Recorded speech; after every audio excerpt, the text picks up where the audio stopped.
They cut it off, motherfuckers.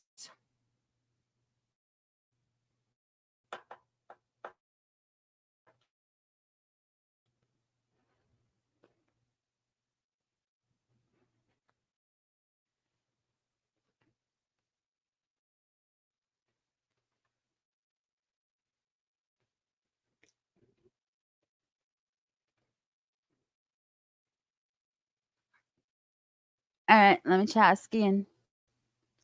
Let me try this again.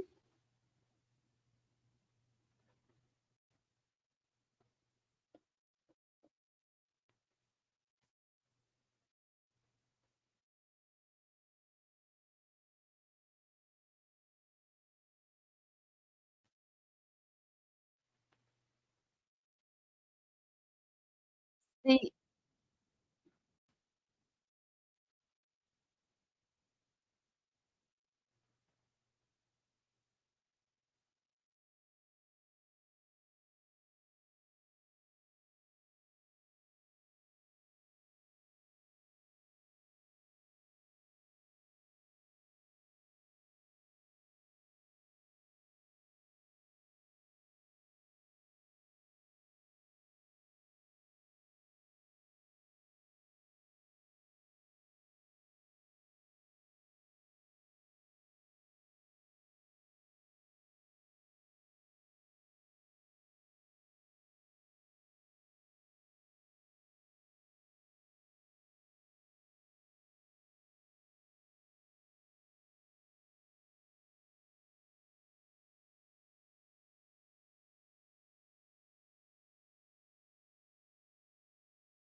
no, I'm back.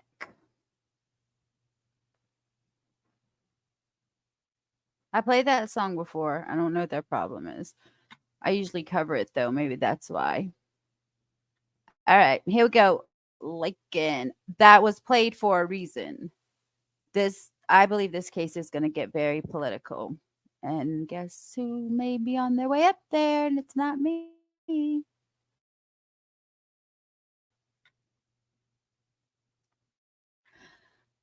This breaks me every time I watch it. It breaks me. I'm playing it for y'all because every human being needs to listen to this young girl right here. Let me rewind it. It's 3 minutes long. Campus is really heavy right now. We're all heartbroken. I want to use this time to tell you about Laken and all she was to Alpha Chi. It is so obvious to me why it feels so dark right now, and that is because we lost one of the brightest lights that there's ever been. This campus and our sisterhood will never be the same without Laken Riley. I take pride in the caliber of women that we have in Alpha Chi. Our sisterhood is so incredibly strong, and I know that together we will get through this. When you were initiated in Alpha Chi Omega, which Laken was in the fall of 2020, you agreed to uphold our values of wisdom, devotion, and achievement. These 3 words are something that came so naturally to Laken. She showed incredible wisdom throughout her friendships. Many sisters have shared that she was the best listener. She would allow you to ramble on about how your day was or how your life had been lately, and she soaked it up intently. Her wisdom flowed throughout all aspects of her life, as she had an eye for those who were secretly struggling. Another sister shared a story on how, on their first date night as Alpha Chi's, this particular sister was struggling to make friends and to find her place. In front of everyone, Laken embraced her and asked if she wanted a photo. That happened nearly 4 years ago, and it still had such an impact on her. She exuded devotion with each and everything that she did. A devoted Christian, sister, student, daughter, and friend. Whether it was nursing school, being the Alpha Chi banner chair, or the incredible runner that she was, Laken showed devotion throughout every avenue of her life. Doing something halfway was just never an option. Finally, Laken showed achievement as a sister shared that she had more drive than anyone that they knew. She was devoted to making this world a better place, and we have no doubt that she would have been an incredible nurse. It is absolutely earth-shattering to think that the world will never have that opportunity, but the impact that she made within her 22 years was enough to last a lifetime and beyond. We have no clue why things like this happen.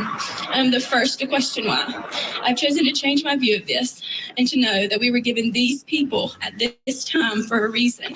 Tell your friends that you love them and never miss an opportunity for a sweet treat, one of Laken's favorite pastimes, and scream the lyrics to your favorite song as loud as you can. Be kind. Catch up with your friends. And strive to be the type of person that Laken was, where sister shared, even if you hadn't seen her in a while. It was like no time had passed at all. Although the flowers in our house will fade, the visitors will slow, and we will begin classes again, our hearts will always ache without Laken, who was such an integral part of our sisterhood. I want to share a quote that Alpha Chi shares during our recruitment process, and something that we're holding on to tight during this time. Our bond is strong here. It stretches far, it stretches wide, and it lasts a lifetime. Our sisterhood shared from far and wide, heaven and earth side. And Laken, we will love and remember you forever. LITB. Thank you.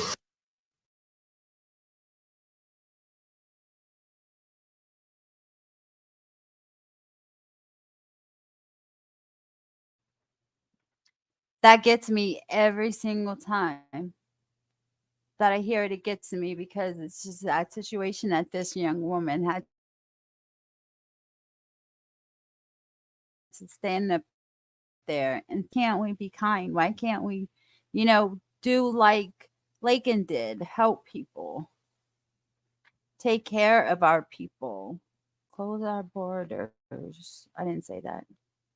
Okay, so I have Nancy Grace. I have Court TV with the affidavit details. Trigger warning for that one. And then I have News Nation talking to a neighbor. So let's go with Vinny first. Vinny Palatano. Hey, Ashley, welcome back. I didn't think I was going to make it back on time, messaging Richie like, I got 15 minutes. Think I can make it? He's like, just be careful.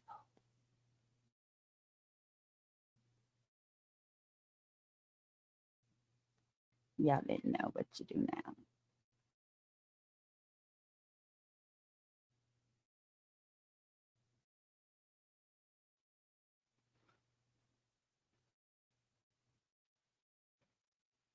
There is incredible sadness, and there is some simmering anger, and it all involves the murder of Laken Riley. There she is. She was a nursing student. Think about this. Think about what a nursing student is. It's a young person who is taking their time to learn how to help others and wants to dedicate her profession to helping others. That's what she wanted to do. That's who she was. And she was taken in a brutal, brutal fashion. I want you to take a listen to the sorority president. She was a member of Alpha Chi Omega.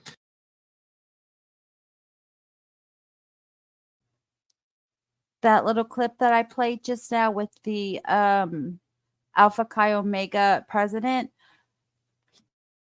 I think he's also going to play her here because that's where I got it from. So I just want to let you know they'll play it. And the sorority president spoke about Laken. They had a vigil the other day. Let's take a listen. Campus is really heavy right now. We're all heartbroken. I want to use this time to tell you about Laken and all she was to Alpha Chi. It is so obvious to me why it feels so dark right now, and that is because we lost one of the brightest lights that there's ever been. This campus and our sisterhood will never be the same without Laken Riley.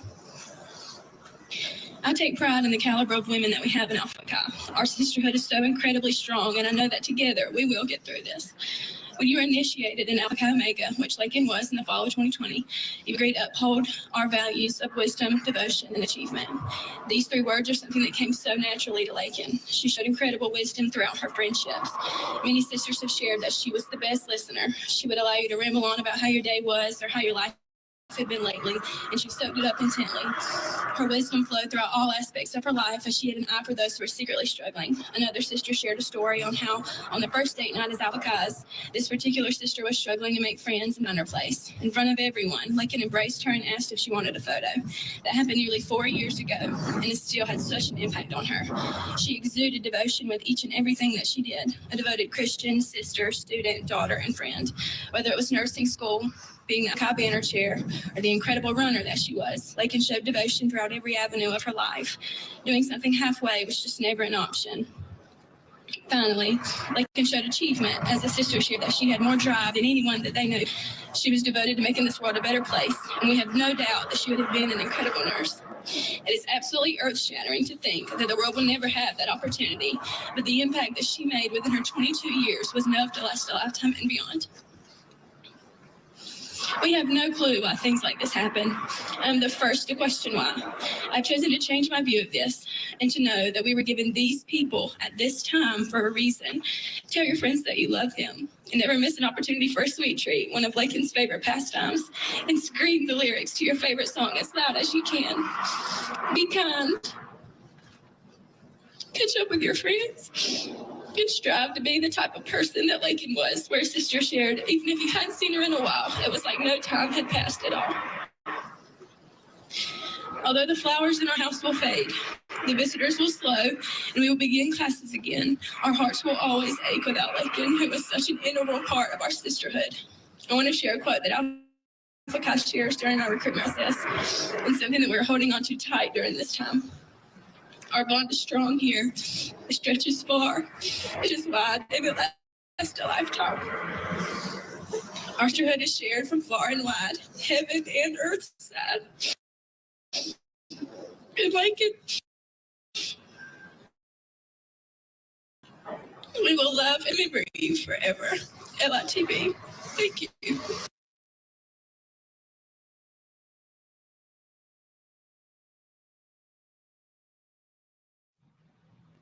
If you heard her, but if you looked at the faces in the background, that's where you see even more of the heartbreak and the sadness.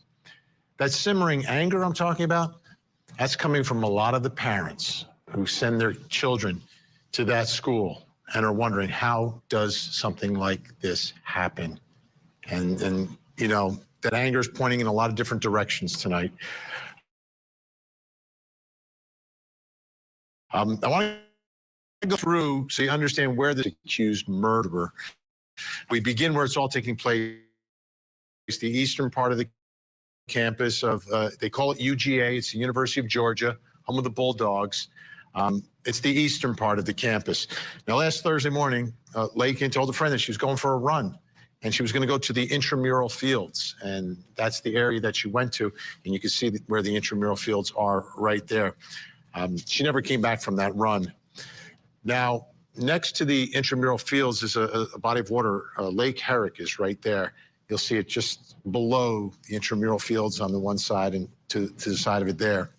It was behind this lake where Laken's body was found around 12:38 in the afternoon, just 20 minutes after police started their search.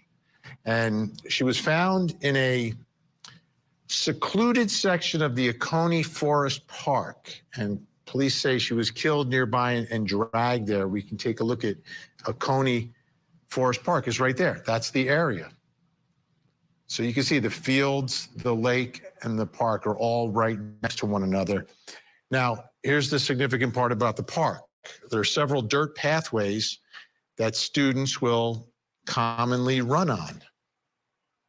And it's here where they say Laken was attacked and killed. And you can see those little pathways in the park, and that's where you would go running. We now know who the suspect is. I'll show you his picture. If you want to know his name, you can look it up. I'm not going to tell you. The charges against this man are malice murder, felony murder, kidnapping, false imprisonment, aggravated assault, aggravated battery, hindering a 911 call, and concealing the death of another. Now, I want to go back to the maps because this is significant and show you where he was living with his brother, okay? The apartment complex. It's the Cielo Azulac Apartments. And we'll take a look at those. We'll have it in just a moment for you folks. And where these apartments are, very close to the area I was showing you. It's just five-minute walk.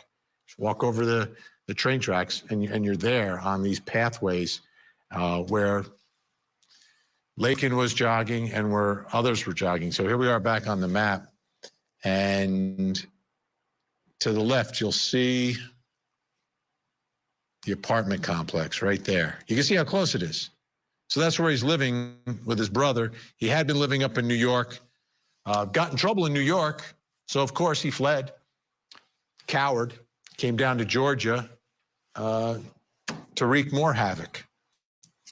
I thought he was here to seeking asylum, but apparently not so. Now, I've got details related to the accusations here from the arrest affidavit. Little pieces that I think will tell us a lot. Let's take a look.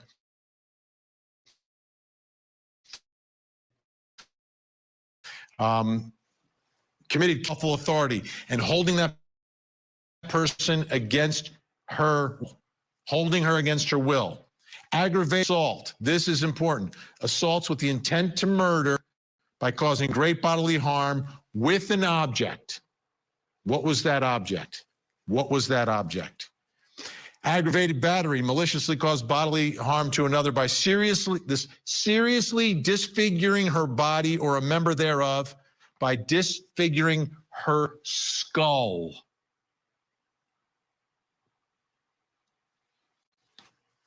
Next one also tells you a lot about what was happening at the scene. Hinder a 911 call, physically preventing or hindering another person with intent to cause physical harm from making or completing a 911 call. She was trying to get help. She knew she was in trouble. She knew she was in trouble, was trying to get help. Concealed the death of another, dragging that victim to a secluded area. All right, let's go through some of these details. We bring in my special guest. Joining us tonight in Jacksonville, Alabama, distinguished scholar of applied forensics, host of the Body Bags podcast, professor of forensics at Jacksonville State University, Joseph Scott Morgan. And I know this one hits you really hard. Joseph, with your connections to Georgia and your connections to college campuses and, you know, being a dad and a grandfather and everything else. What, from these details that we've learned, what does it tell you about what happened and what evidence there might be to help convict this accused murderer? I find this language very interesting that you detailed out, Ben. I think probably, and some people might be shocked by me saying this, but the most interesting piece to this for me is this interference with a 911 call. That goes to a bigger picture, doesn't it? That means that she was alive. That means that she was purposed in trying to make that call, and in some way she was hindered. And so we can frame this kidnapping element to this. We don't kidnap the dead. That's not part of it. You have to be a living person in order to be kidnapped. So there was an awareness on Laken's part that this was going down. That might be rather obvious, but I don't think it is. It's not like he snuck up from the rear and struck her and killed her at that moment in time.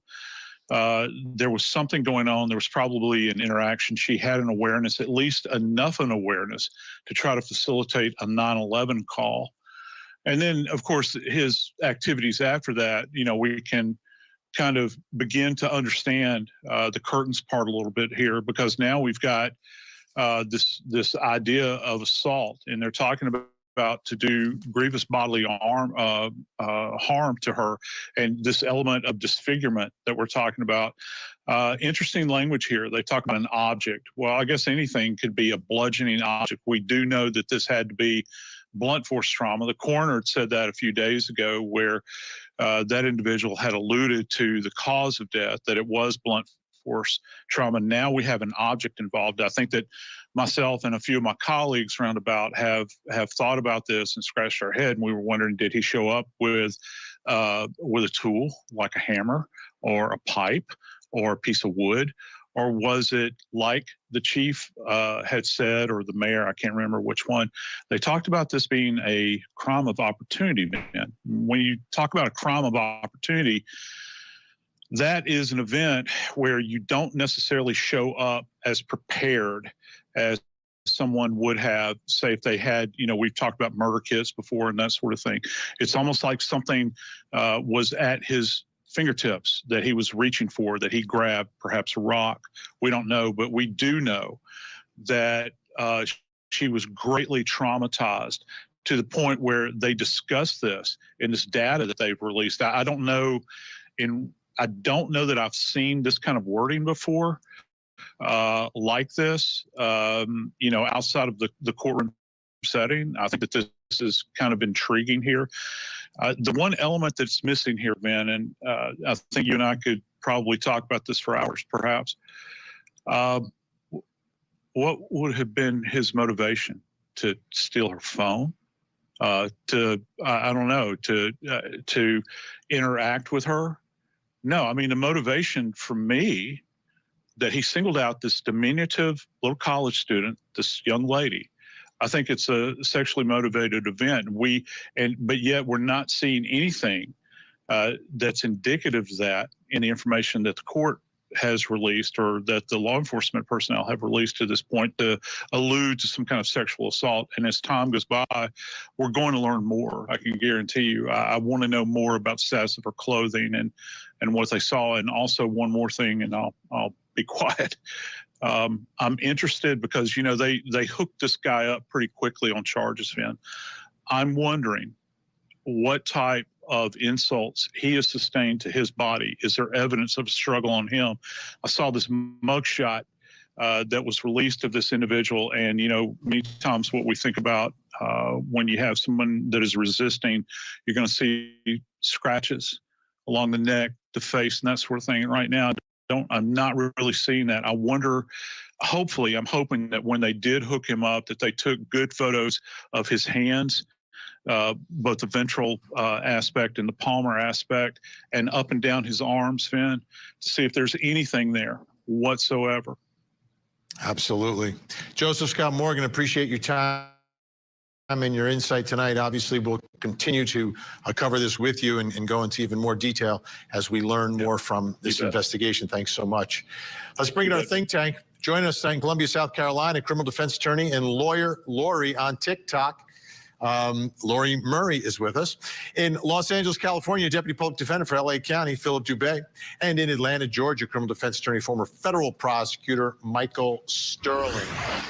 All right, Lori, I'll start with you. Justice Scott Morgan struck on something I thought was important that we don't really know yet, and how important will it be, which is the motive in this case, or the alleged motive, obviously, as we move towards trial. What are your thoughts there?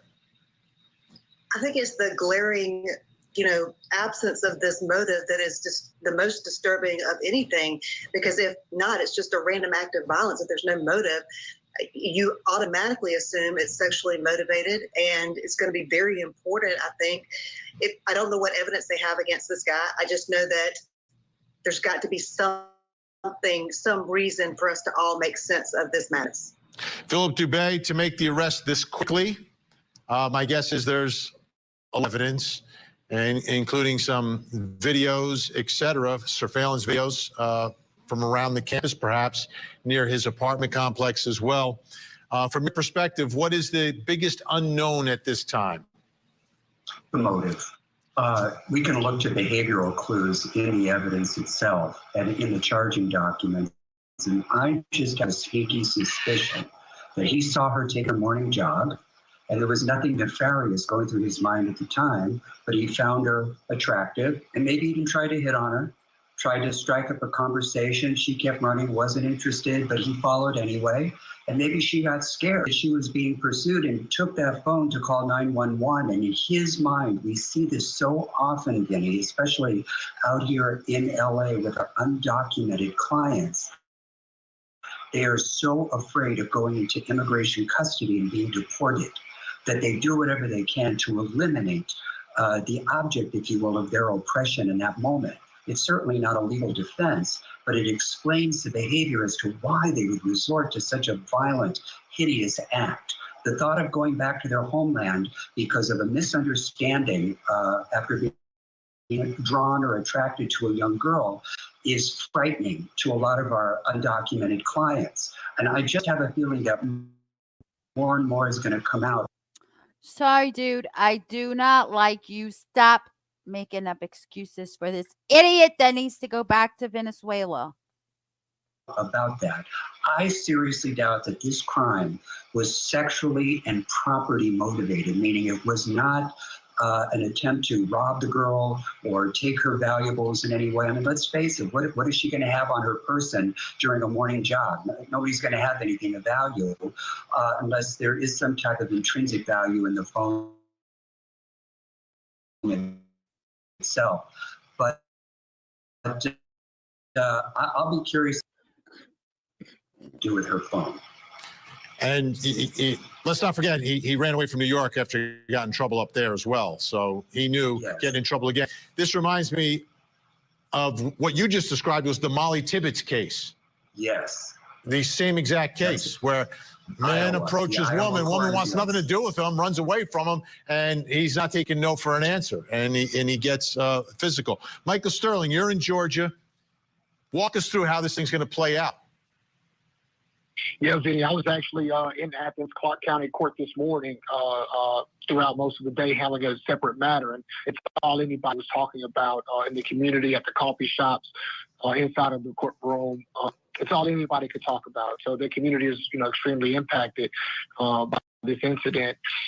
So what will happen next? Obviously, he will get appointed a lawyer. He'll be formally arraigned. Clark County Courthouse, as me and some of the other lawyers talked about this morning, has had some difficulties with their staffing, but I'm sure this case will get top priority. They will do everything they can to bring this case to justice. They'll probably put their best top prosecutors in Clark County on this matter. And what will happen in short order is he'll be formally arraigned. Likely he'll have a bond hearing. Very unlikely that he'll get a bond. One, considering his undocumented status, and then considering the nature and circumstances of the crime. And then I think then we'll go from there. You'll probably see a trial date within the next 6 to 9 months. I don't think this is one of those cases that they're going to let hang around for 2 or 3 years. I think what you're going to see is probably an expedited schedule on this trial case with the best prosecutors in Clark County on it. Gotcha. And we've got the best with us tonight. Lori Murray, Philip Dubé, Michael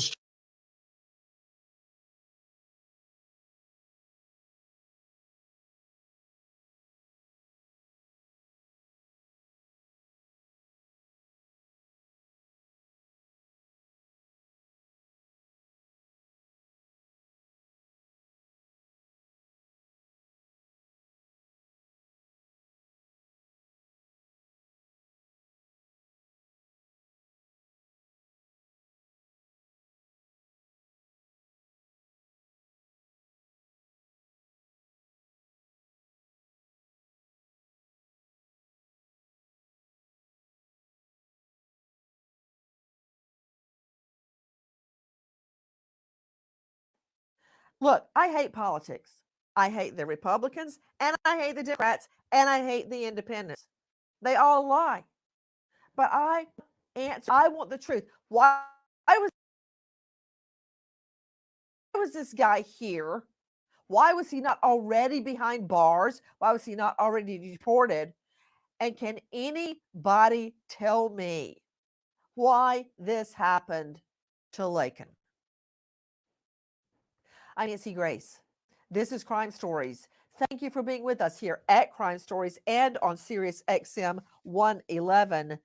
This beautiful nursing student had a horrible, horrible death.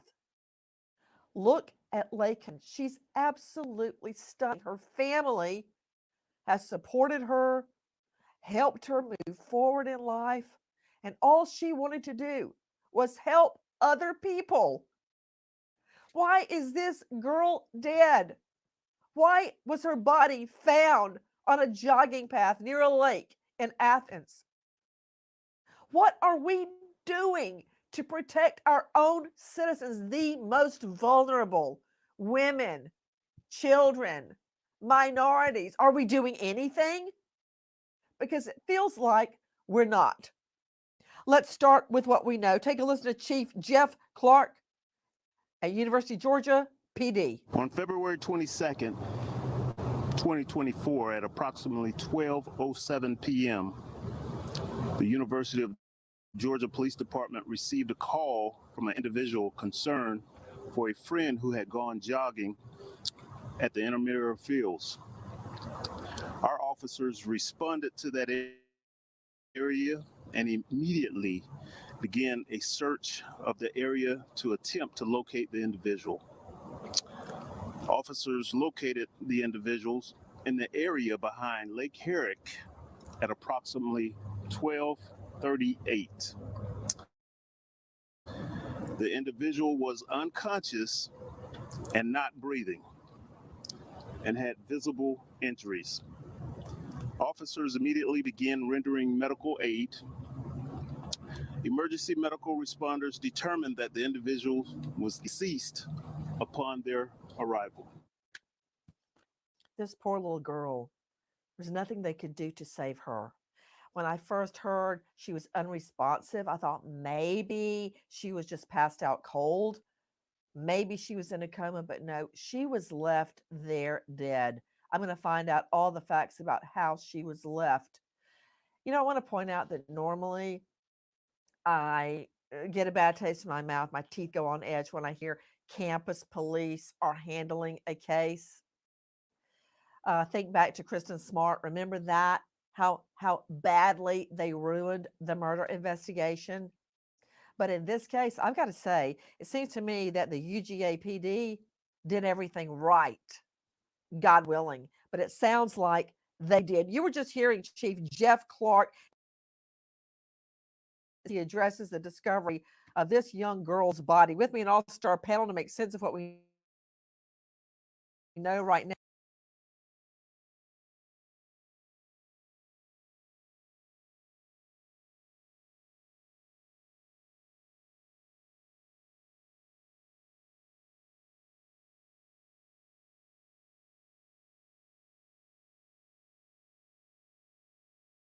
Now, before I go to Jason Dennis, main anchor WTVM on the case from the beginning, I want to go to a longtime friend and colleague who I immediately thought of when I heard about Laken Riley, the nursing student. It's Phil Vetrano. We all lived through, on the outside looking in, when Karina Vetrano, his beautiful young daughter, was out jogging. He always jogged with her like my dad did. That one day he had a back ailment that he just couldn't go. And when she called him and he didn't hear from her, he knew something was wrong. He knew it was just a sixth sense. Phil Vetrano, thank you for being with us. You know, Phil Vetrano, by the way, was hauled out of his daughter's funeral as they were about to have the funeral to get his DNA taken. Did he complain? No. Did he endure abuse online in the media, speculation? Yes. He withstood it all until Karina's killer was convicted. Phil, when you see another story,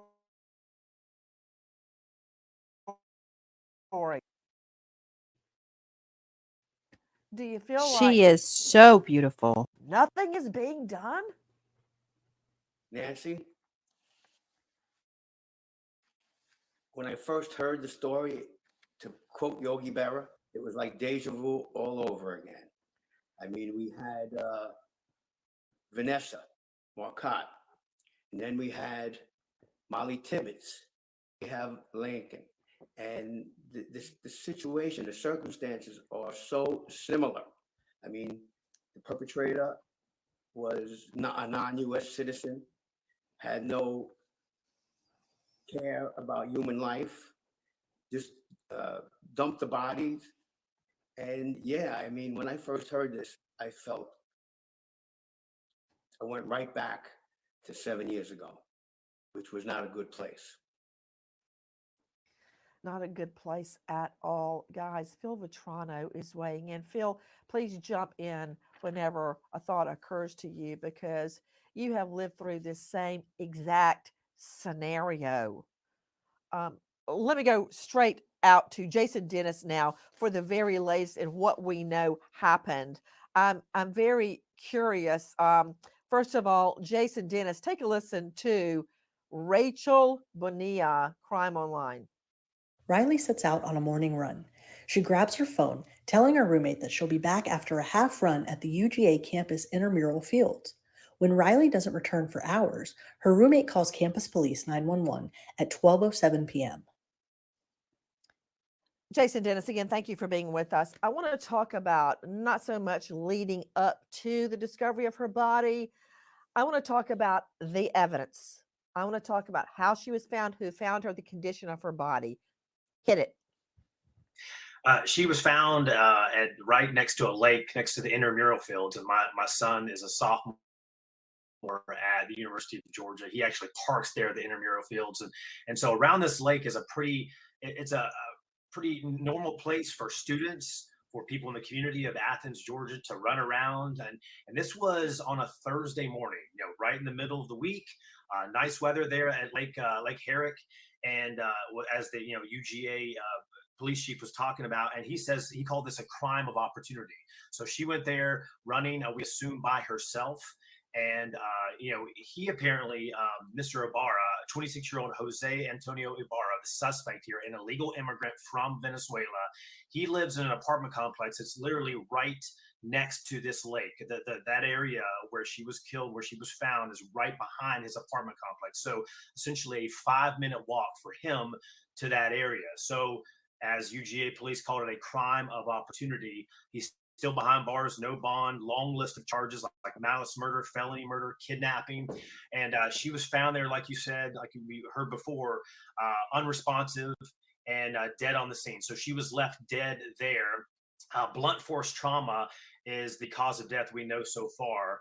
So we're not sure if there was any kind of sexual assault or rape involved. That's not one of the charges right now, but we do know that he's accused of killing her in a brutal way and leaving her there dead around lunchtime last Thursday.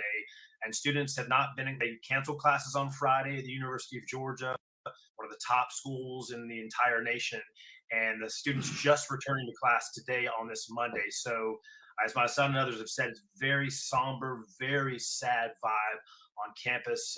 This is the first murder actually on UGA's campus in 30 years, according to the staff there at the school. Yeah, Jason Dennis, that campus PD, they're on you like a cheap suit. We have a family friend whose son attended UGA, graduated with honors, a musician, the works, then got a job connected to Homeland Security. He was a musician walking down Music Row there in Athens, and somebody threw an ID over a fence at a bar. He picked up the ID. He walked to the front of the bar, of the entrance, and went, "This just came over the fence." And the cops got him for using a fake ID. He went, "I'm not using the fake ID. It just came." Long story short, they are watching you like crazy. And I firmly believe this is very well the first homicide in at least 30 years. Joining me right now, Cheryl McCollum, a director of the Cold Case Research Institute and star of Zone 7 hit podcast. Cheryl, I've been to UGA. I've seen the running path.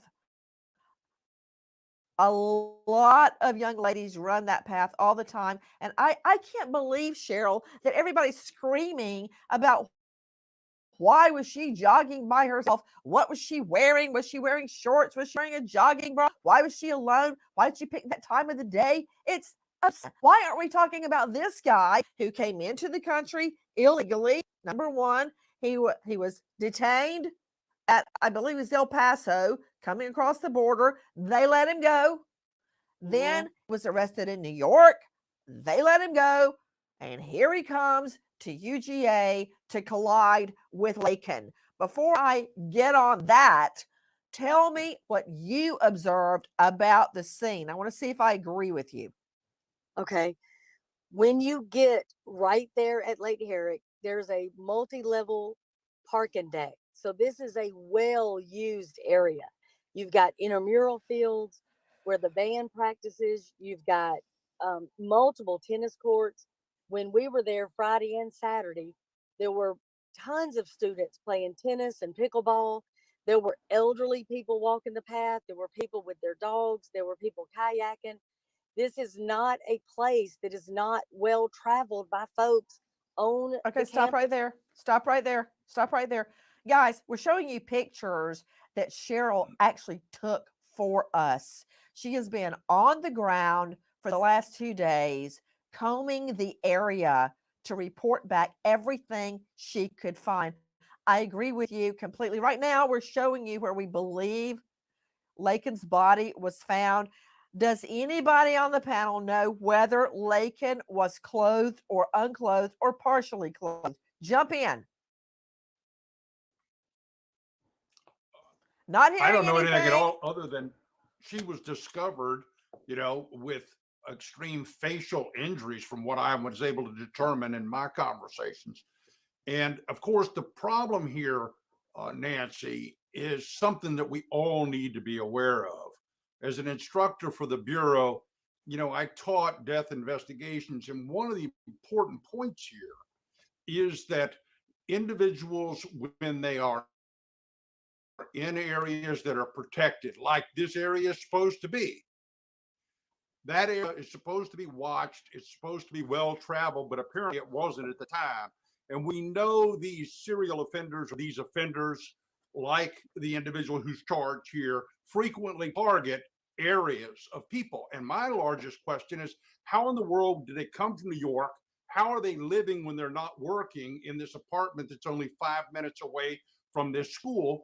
And they were in that area. He has seen that individual, if not that individual, other young ladies jogging by themselves. And they're certainly encouraged to do that. It's a health issue, it's a mental issue with running. And so it's unfortunate that we can't protect women wherever they are. But we know this: women have a right to be frightened of certain men. And that's exactly what's happened here. You're hearing Dale Carson joining us, high profile lawyer out of Jacksonville. He also, and more importantly, former FBI agent and former beat cop in Miami-Dade. Never lack of business there. Dale, you're absolutely right. Cheryl McCollum, I want to get back to the location. I like that you pointed out how well used this area is. In other words, populated. Cheryl, I'm a runner, and there have been many times, and I've talked about it. Well, I will be running, no earbuds in. Phil Vitrano taught us that because Karina had in earbuds, didn't hear what was sneaking up behind her, but no earbuds. But when you're running, you're in a groove and you're not necessarily looking around you. But every once in a while, I get a feeling like, hey, I've gone too far. I need to turn around and get back. I don't even know where I am right now. And that's what happens. But this girl, Laken, had a route. She had a particular route. And we're hearing that the defendant, may he rot in hell, only lived a few minutes away. He knew this trail. He watched it like a predator, like a hyena at the water, watching the gazelles approach. And he waited for just the right one at the right time, and he pounced. And I guarantee you, technical legal term, that he did or tried to sex assault this young girl. He didn't just jump on her for what? To steal her tennis shoes? No. This guy, I guarantee you, attacked her. And he needs to go straight to Georgia death penalty as a pit stop to hell. She did everything right, Cheryl. They had band practice there, pickleball, tennis. It's a very well-used jogging path, Cheryl. What else did you see? Well, the most important thing to me is the route is very clear. Where you start at the parking deck, you run this whole route, you come right back to it. She was a cross-country runner in high school. She was not unfamiliar with this terrain. So down by where Lake Herrick is where it's very populated, a whole bunch of folks. Once you get to the top of the route, coming back down, That's the part through the woods. That's where he was waiting on her. So again, instead of asking why was she there, why was he there? Why was he allowed to stalk and attack and murder and then walk back home? And Nancy, from the back of his apartment complex, so if you go to Milledgeville Avenue, it backs right up to this path that leads you to railroad tracks. Right over that is the path that he took to grab her, assault her, and murder her. And as the And crow Cheryl, flies, it's not fenced off, is it? no, sir, there's no fence. It's wide open, and there's multiple apartment complexes that can lead down to this lovely area. And I'm telling you, I saw people in their 80s walking. I saw people from the community there. I saw students there. It is a beautiful place. But again, from his back door, as the crow flies, it wasn't 5 minutes. Guys, Is there any guys, visual connection? yes, he can Cheryl? see from his apartment into the area. He's just a few moments where he lives, I believe, with his brother, who is now behind bars on other charges, has had at least 3 arrests that we know of. I mean, these two enter our country illegally. They live off the taxpayers. They have an arrest. The brother, multiple arrests. This guy, 1 arrest. They're still here, and he murders our Laken, our girl, a Dean's List student. Look at her. Look at her. There she is, all dressed up to be a nurse, wearing the little white jacket. She can't wait to take care of other people. That's over. She was brutally beaten. Joe Scott Morgan, what can you tell me about her motive? Guys, Joe Scott Morgan is with us, professor of forensics at Jacksonville State University. And I've got to tell you, I've done several recreations there myself. It's an incredible program. He's the author of Blood Beneath My Feet on Amazon and a star of a hit podcast, Body Bags with Joe Scott Morgan. Joe Scott, tell me about this little girl's mode of death. Just 22 years old, Dean's List, her family devastated. And then I've got this sack of crap behind bars who came in our country illegally and murdered this girl. How did he kill her, according to police? Yeah, according to the police, what they're saying is that she sustained multiple blunt force trauma, and that can mean any number of things. We think about someone picking up a blunt object like a bat, or a rock or that sort of thing, and attacking someone. However, the deeper you dive into this, you begin to think about. Remember, he talked about a case of opportunity, and there's several ways to kind of skin that cat, if you will. So, a case of opportunity. If he is there, he doesn't have a weapon. Potentially, he has beaten her to death with his hands, or he could have stepped on her. So that's going to be very important from a physical evidence standpoint. But wait. He didn't just step on her. If his feet were the murder weapons, he had to kick her brutally. When we heard the chief of police at UGA say it was crime of opportunity, that tells me he came down just waiting, like I said, a hyena, a predator, without a weapon. Opportunity. That tells me he used, like Bundy used, a club, a piece of wood, a rock, his fists, his feet. And I believe, Joe Scott, she fought like hell. And therefore, he murdered her. Yeah, and one other thing, Nancy, it's very important. We have to examine this word opportunity. I wonder, from a physical evidence standpoint, this is kind of fascinating, something to explore. Did he have a hide set up? That is an observable point where he could see people coming and going. He had picked out the location. And is there physical tiebacks to that location? Let's think about footprints, rather. Let's think about also cigarette butts.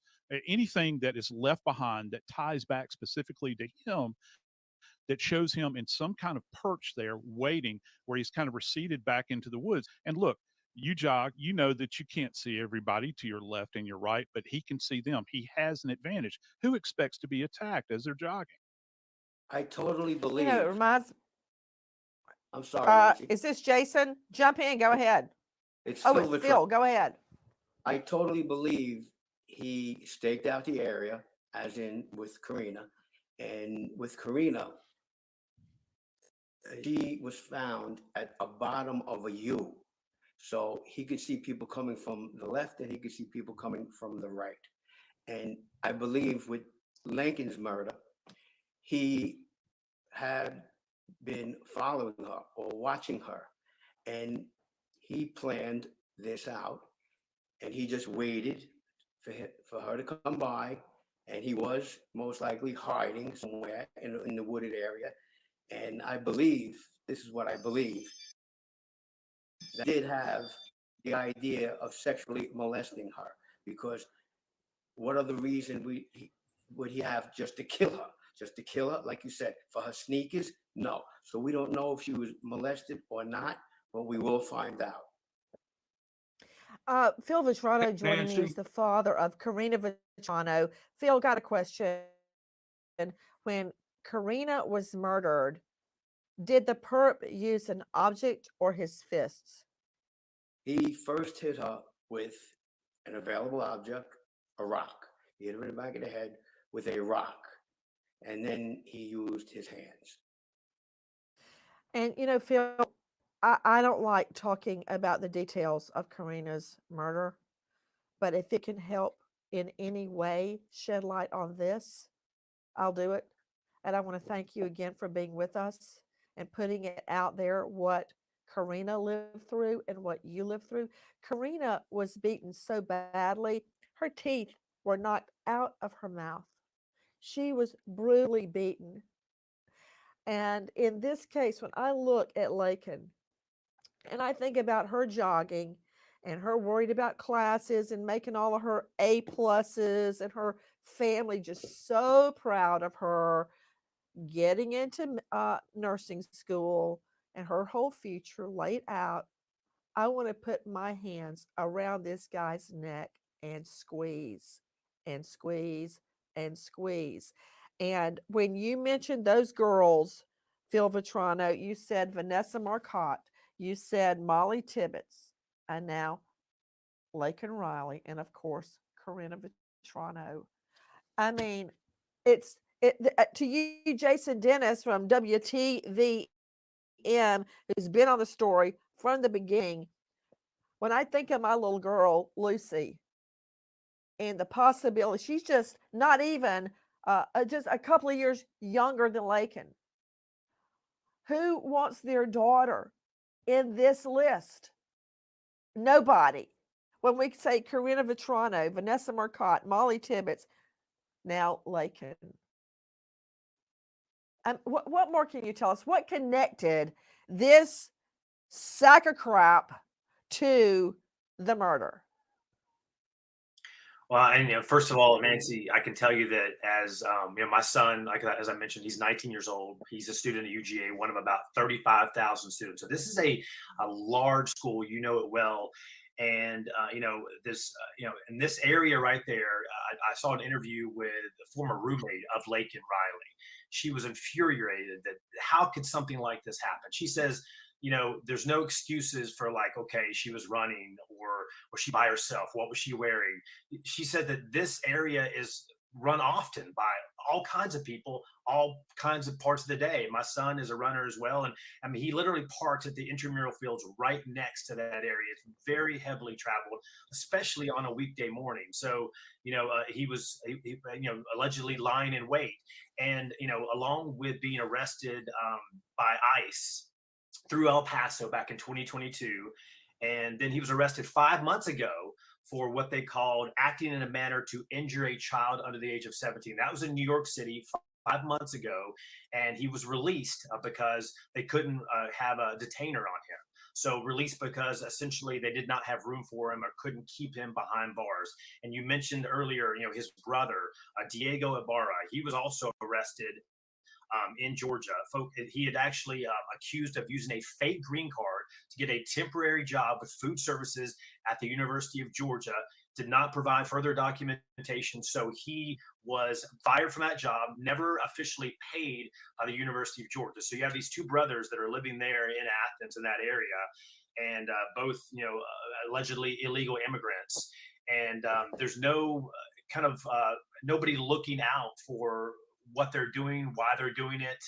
And and as Cheryl mentioned earlier, and she maybe can speak to this, but according to reports, there's no visible security cameras or really good lighting in that area around the lake. But the University of Georgia did release a statement recently, and in a letter to parents actually, about this disturbing incident, that they said just last Wednesday or Thursday, like right before this murder happened, they approved some enhanced lighting improvements. I'm not sure if it's for this specific area, but for around campus, and this brings to light, the need for those kind of things. Can I just point out that the entire UGA campus is 41,539 acres. Repeat, 41,539 acres spread out over multiple counties. Yes, I wish they had surveillance video there. But this guy is the killer. And I want to know, Cheryl Nancy. McCollum, what do we know that's going to connect him? Do you know, Dale? Jump in. Nancy, look, there's a broader problem that we're all missing here. When people come into this country illegally, the ability of us to vet them out and find out what their personal history is with Venezuela is non-existent. These individuals could be serial predators in Venezuela and coming here for the rest of the herd, as you've mentioned, with an excellent description of the hyenas and the gazelles. I mean, we can't let people just wander into the country. When we used to do background investigations, we had the authority of the FBI to look at the other countries' criminal records. We don't have that with Venezuela. Speaking of him having left Venezuela, how do I know he wasn't leaving crime allegations there? I do know this. He is married with a 5-year-old child, Cheryl McCollum. Cheryl, I'm trying to figure out what is connecting him. Obviously, he's not that smart. So did he have bloody clothing? Does somebody place him there? What do you know? There's two heroes in this thing, Nancy. First, the roommate. That cut his time down from able to, hide and cover up and get away with this thing. So the roommate is the first person that alerted us so quickly so that they could get on his trail. The second thing is, I absolutely believe he discarded something in a dumpster. From the back of his apartment complex, how you access the path is where their dumpsters are. I believe a second person notified law enforcement that they saw him discard something. If you look at the photographs that have been released, you see GBI agents searching certain dumpsters. We were able to talk to some business owners there that confirmed, without a doubt, they were searching for clothing. Wow. Nancy. Okay, hold on. Wait. Yeah, hold on, Joe Scott. Walk through this with me, Joe Scott and Cheryl McCollum. Searching for clothing. Her clothing, which means she was sex attacked, which means we may be able to get DNA from him, or his clothing, which is likely if he used a rock, which is what we're guessing, or if he bludgeoned her with fists, he will have blood on him. So looking for clothing. What? Go ahead. I believe it was his clothing. He was trying to get rid of something that he wore. So then DNA. Go ahead, Joe Scott, jump in. Yeah, one point here, in addition to that, if he's getting rid of his clothing, there's something he cannot get rid of.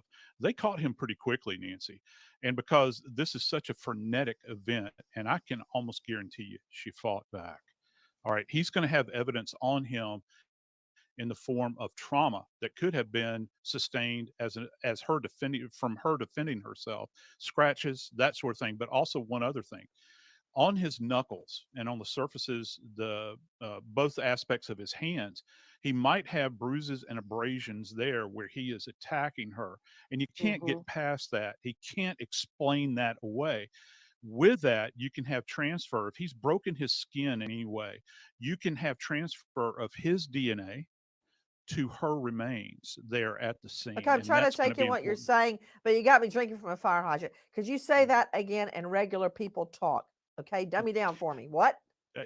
Yeah, so if he has injuries to his hand, Nancy, just think about any kind of abrasion or bruise, laceration. if he is bleeding from that area, he can transfer that to her remains.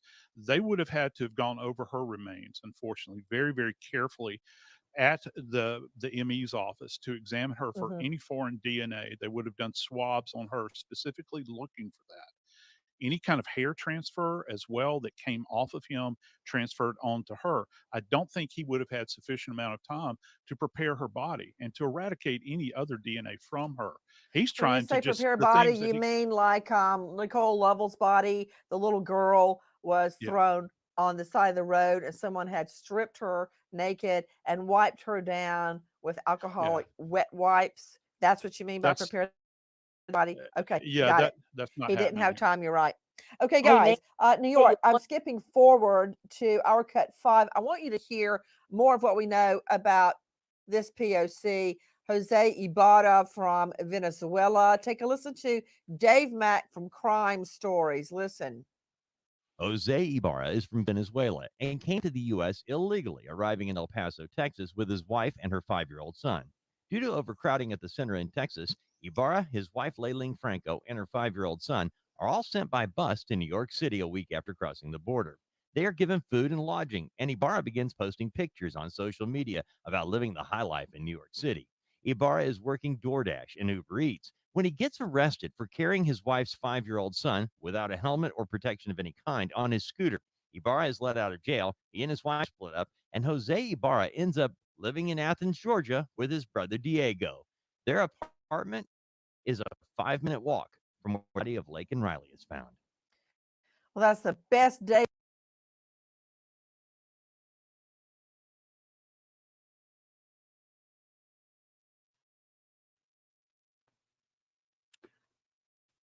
Dang, I forgot what I wanted to say now. It took so long to unmute.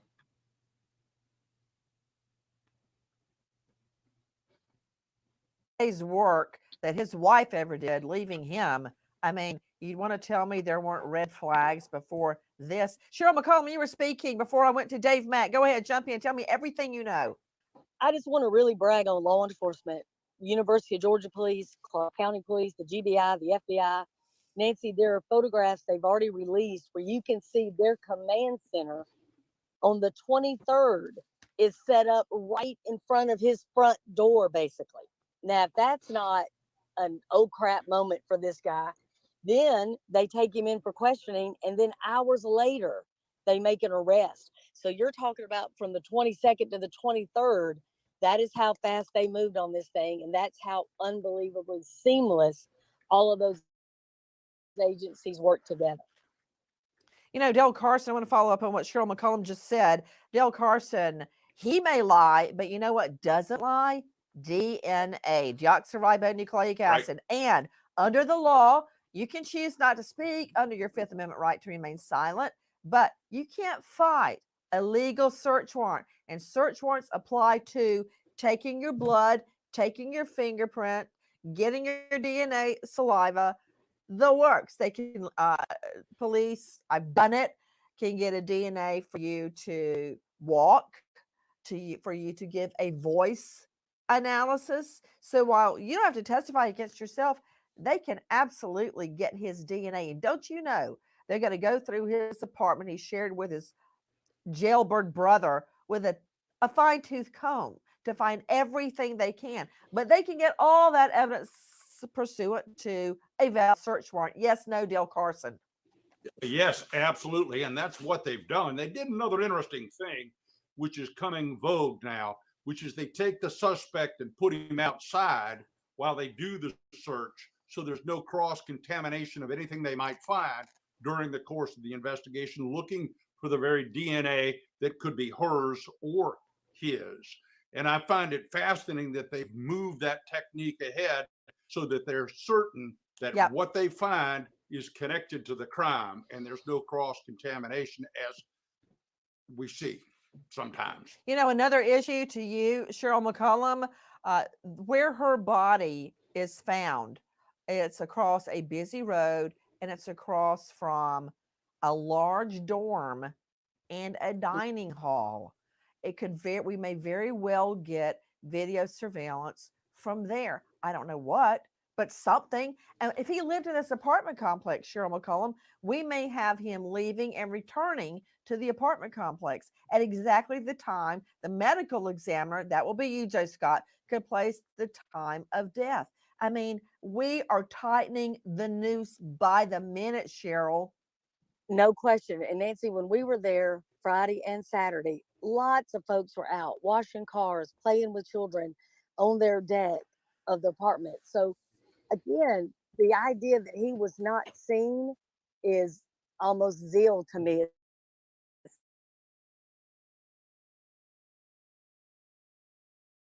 not going to happen with his brother counterfeit documents.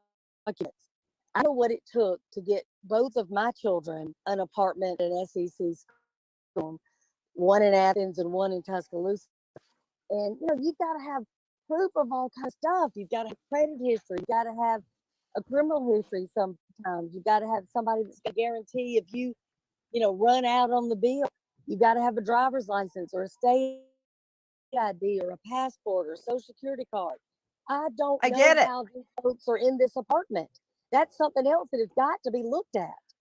Cheryl, because they lied. Because they lied.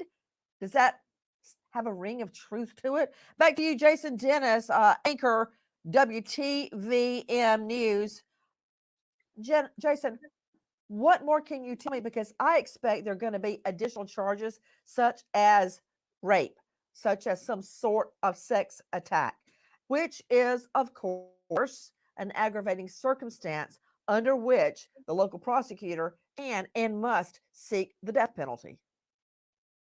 Yeah, it's a long list of charges already, and I think that if they are able to, I think they will seek the death penalty to send a message, and whether it be sending a message about we're going to protect our students on this campus, whether it's sending a message about illegal immigration, whether it's sending a message about not letting predators prey on these students or really anyone. I mean, this was a 22-year-old aspiring nursing student who had a full, wonderful life of service ahead of her, just snuffed out in an instant because, this suspect, Ibarra, did not know her at all. He was not a student at UGA. He came, like you said, to Athens, Georgia, from New York City after splitting with his wife and his family there. And just to kind of simply put, the UGA police chief said that he woke up with bad intentions that day. And it is so sad that, how can you prevent something like that? You have to kind of vet that ahead of time.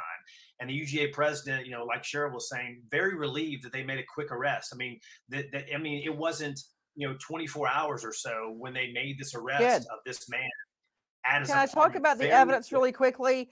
Evidence I can deduce from the charges: malice murder. That means intent. That means he staked her out.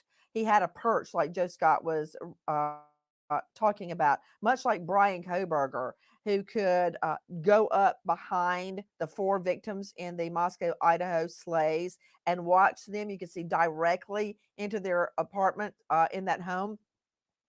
Malice murder, he planned it. Felony murder means a death occurred during the commission of another felony. That being what? Is it going to be rape? Is it going to be a sex assault? We have an aggravated battery, which means not only do you hurt the person, you deprive them of a limb or a body part, like an eye, like their hearing, like they lose their leg. What part of her body did she lose? How was she attacked? Aggravated assault, which means you put someone in serious fear of immediate bodily harm. False imprisonment and kidnap, that means he moved her. Even 6 inches, 1 inch will qualify under Georgia law as asportation, which means movement for a kidnap. So I'm learning all this just from the charges. Hindering a 911 call and concealing the death of another. Did he cover her up with leaves or drag her body off the trail? How did he conceal the death of another? And what does this mean, Cheryl McCollum? Hindering a 911 call. Did he throw her phone in the lake? What do we know? What does that mean? I'm deducing. That means she was actively trying to make a call when he stopped it. He grabbed it, I believe, and possibly threw it away from her. But interference with the 911 call means that call was being placed. And I believe she knew she was in danger And I also believe she fought like hell. You know, to Phil Vitrano, it reminds me so much. You brought up the name Molly Tibbetts. Remember, Molly was jogging and she had her phone and she realized this guy, the killer, was going back and forth beside her. And she held up her phone and said, "I'm going to call 911." And then she never got to call 911. I wonder if that's what happened here. Well, we don't know where the phone is, just like Karina's phone. Karina's phone was found 180 feet from her body. So he discarded the phone. It might be in the lake. Who knows? I mean, are you sure that she had a phone with her? Well, I know most kids do jog with phones today instead of an iPod, but are you assuming that? Well, I do know that he is charged, Phil, with hindering a 911 call. So, who would that victim be? Guys, if you know anything or think you know anything, did you see her jogging? Did you see him? Look at him. According to police, he is a predator. How do I know that this is his first victim? I don't know that. You think this is his first time and he commits a murder, his first time at the rodeo? I don't know that I believe that. But I do know I want justice. Her family is suffering. The only thing we can do now is seek justice. So if you think you know anything, please dial 706 542 2200. Repeat 706 542 2200. I am not resting till this guy gets the max. Goodbye, friend. Guys, thank you for watching Crime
And don't forget to click the red subscribe button below.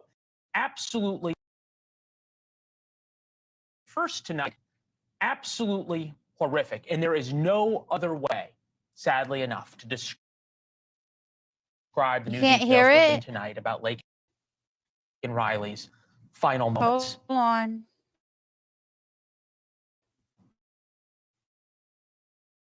An illegal immigrant allegedly killed the 22-year-old nursing student as she jogged near the University of Georgia campus. Suspect Jose say he stalked her on a near daily basis, watching her as she ran by his apartment day after day. We just received the affidavit that lays out the evidence against Iberia, an illegal in Venezuela. We want to warn you, it is hard to comprehend what he did to this young woman, what he allegedly did, I should say, to this young woman. The documents say Iberia disfigured Riley's body and skull with a heavy object. He's also accused of trying to stop her from calling 911 during the struggle, which means the struggle went on for a while. Afterwards, the documents say he tried to hide her death by dragging her body to a secluded area. What happened next is even more disturbing, and we're told it's all on videotape. George Will is here on how Riley's case is or is not changing the immigration debate in America. But we begin with News Nation's Alex Capriello, who's got new details from Ibaria's neighbors and joins us live from the apartment complex where he lived. Alex, good evening. Hey, good evening, Leland. Yeah, the apartment complex is right here behind me, but you'll see I'm standing on the trail. This is where Laken Riley went on her daily run, connecting this to the University of Georgia and a beautiful lake system, a popular trail. But to what you alluded to, I spent my afternoon speaking to his neighbors. He lived here with about 4 or 5 others, I'm told, for the past 5 months. Rather disturbing details about his life here, about the fact that these neighbors would just see him daily outside, sitting outside that studio apartment, watching people go by. And that includes, in their opinion, Laken Riley, who went on daily runs, cutting through the apartment complex to get to this trail. But what I really learned was more information about after the murder occurred. They say that they have video evidence of him taking bloody clothes and other evidence and dumping it in a dumpster right here behind me. Take a look. This is the apartment complex where Jose Ibarra lived, and they shared new details that we had never actually heard before. These neighbors tell me that they actually have security camera footage from their own Ring doorbell cameras that shows Jose Ibarra with bloody clothes and other evidence, taking them to these dumpsters and then ditching all the evidence. These people tell me that they handed over all of that footage to the police to be used as evidence. As for Laken Riley, these neighbors tell me that they often saw her running through this apartment complex, using it as a shortcut to get to this trail. And that as for Jose Ibarra, he was somewhat of a quiet loner who sat outside of his studio apartment, which he shared with 4 other people at all hours of the day, just watching the world go by. For that reason, these neighbors believe that Ibarra watched her run, knew her route, knew her path, and made his move. Yeah, and I'll tell you, each of the neighbors I spoke to are really nervous and scared about this whole situation. Obviously, a lot of the students here at the University of Georgia are as well. I'm still seeing a lot of people running on campus, and so that's a good sign that people are still resilient. But at the same time, there are several memorials here for Laken Riley. She was a beloved part of this community. As for this apartment complex, I really wanted to dig in. How are 4 to 5 different people that I'm told are undocumented immigrants living in a single studio apartment with 1 bathroom? The apartment complex isn't answering any of my questions right now. All right, Alex, keep on it. Great reporting on an incredibly difficult and sad story. Thank you. Thanks for watching. Go to joinnn.com to find News Nation on your television provider. And don't forget to click the red subscribe button below to get more of News Nation's fact-driven, unbiased.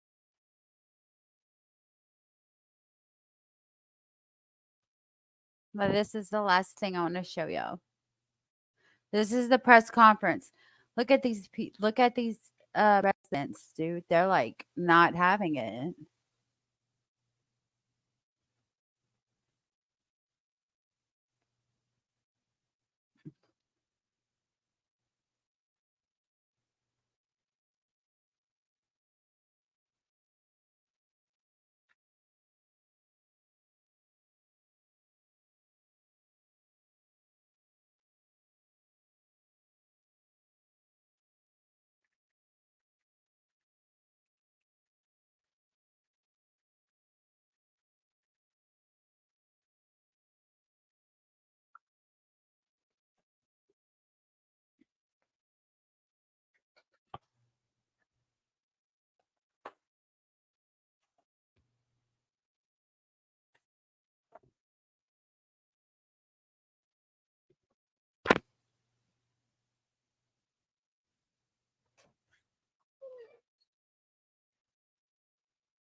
That it wasn't up on the screen.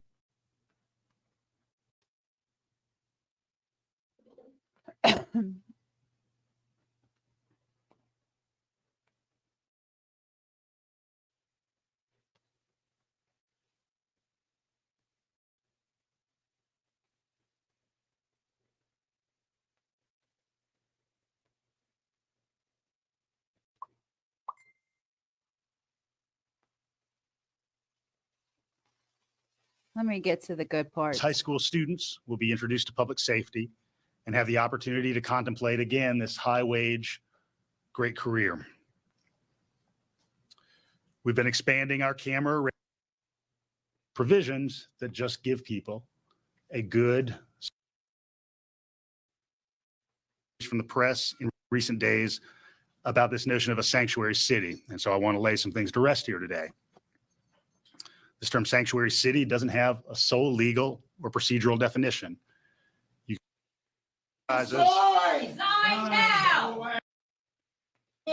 For this murder, sir. many of the aspects that are ascribed to sanctuary cities We know what sanctuary are city things means.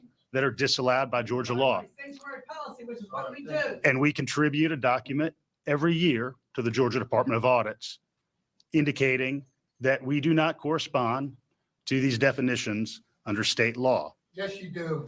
And no policies have been adopted Please by the stop mayor and lying. commission You're that have insulting created our sanctuary intelligence. city status in Sir. Athens. See, I tried to tell y'all. Y'all want to hate on BHB? Y'all want to call all kind of names? She's doing this, she's doing that. She's doing nothing more than these people are doing right here in front of the mayor and the chief of police, and there's nothing happening to them. So leave the dang on woman do what she wants to do and mind your business. You need to resign. One protocol that sometimes arises. Resign now. You allowed One protocol. this to happen, sir. One protocol that You sometimes voted for arises this. is the approach that sheriff's offices and jails take to what are termed detainers. The sheriff's office approach has varied over the years, but this question, again, in the purview of the elected sheriff, honors detainers when issued by a federal judge or federal magistrate. In the main, I caution against conflating immigration and crime. The data demonstrates that the two are not connected. Because the impact of federal immigration policy on localities has been under such consistent discussion in recent months, I do want to say a few words about this. It's my 18th year as a local government policymaker, and my work has overlapped with 4 U.S. presidencies and numerous iterations of Congress. All of them have failed to reach agreement on how to handle immigration.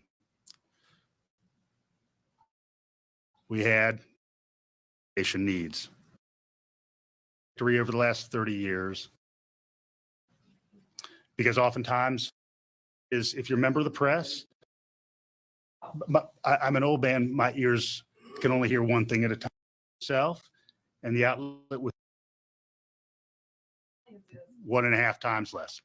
So I encourage you to look at this information.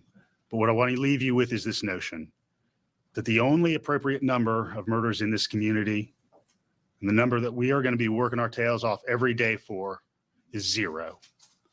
I can say that on behalf of everybody here in the unified government of Athens-Clarke County. You'll have to deport all illegal criminal aliens. I have a number of members of the press here. The only way to do that, sir. And so DA will lose the cases. what I would like is, if you're a member of the press, if you'd identify yourself and the outlet with which you're associated and ask your question. I'd like to answer questions for a little bit. Mayor Kelly Girls, Claudia Kelly was down with Fox News.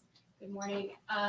Before I ask my question, could you first address the protesters that are here? They're obviously really upset with the situation. If you want to just address them being here and the signs that they're holding, you know, the blood is on your hands, justice for Laken Riley. I'd say trauma affects all of us. And I understand in the wake of a great tragedy like this, we're all deeply hurt. And everybody expresses their hurt differently. Who voted to make Athens-Clarke County a sanctuary city, sir? Who? What's their name? What legislation were you talking about? I'm an old man. My ears can only hear one thing at a time. And so I'm asking you, Claudia, if you'd repeat that question. Yeah. We want to ask You questions mentioned too. something Go about ahead, ma'am. legislation earlier. I couldn't hear what you were saying because of the protest. Could you just repeat what you were saying about legislation? I certainly will. There's been no legislation from this government that has created sanctuary city status. I also mentioned the prospect of federal legislation. 8/20/2019. Liar. I need to call on one person at a time. I was a high school teacher for a lot of years, and I got better behavior out of them. And then my final question for you is, 2 public defenders have now given their notice that they're going to be representing Jose Ibarra in this case. What's your reaction to this notion that, you know, taxpayer dollars are essentially he is here? Now, see how many people are there? As a legislator, that set of procedural justice is not in my domain. So you'd have to ask those folks either in public defense or prosecution. Do you have any reaction to that, just being the mayor of the city? Don't at this time. Yes. Mayor Steve Gelbach from WSB-TV. Some of their concerns have to do with the 2019 resolution that was passed and signed by you after you came into office.